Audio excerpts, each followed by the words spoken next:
So, like most teachers, especially English teachers, I have a large nightstand to be read, currently reading pile.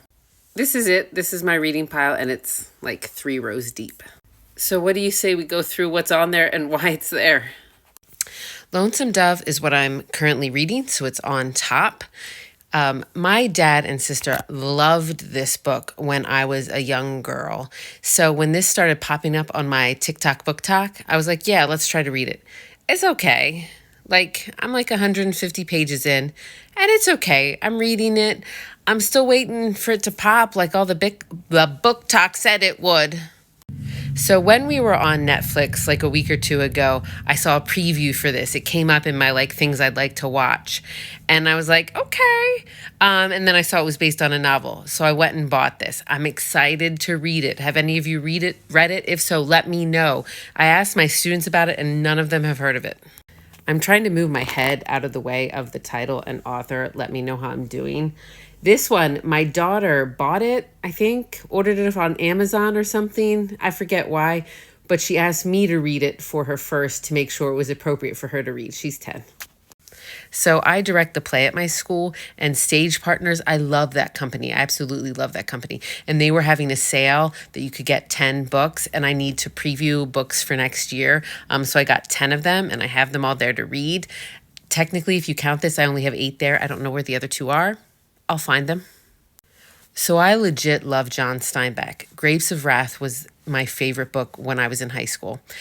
So I'm trying to go through all of John Steinbeck's canon. I've been trying to do that since last summer, and these 2 are just sitting on my side table. If you know me, you know I love Dracula. I love the book. I've read it every time my students read it.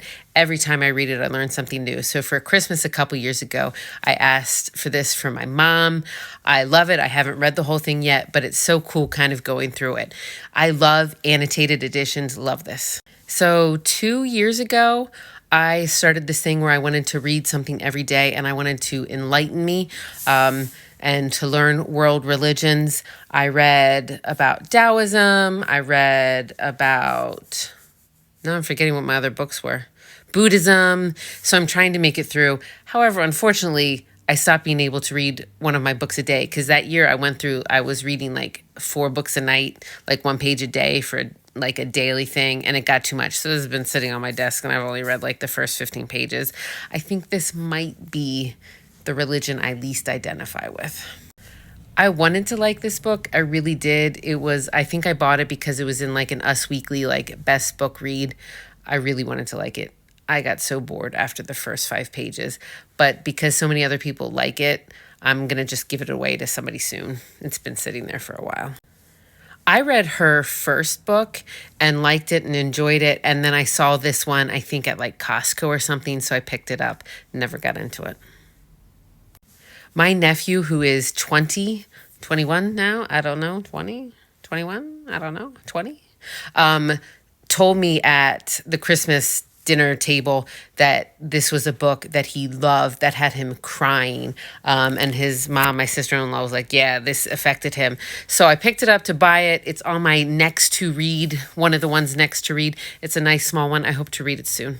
This is a book my dad gave me. He reads a lot, and he's one of those people who can read multiple books at a time. I've tried, and sometimes I can, but it's usually hard for me. He got this, gave it to me to read.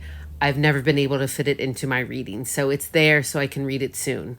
This is getting so long. Hang around for part 2.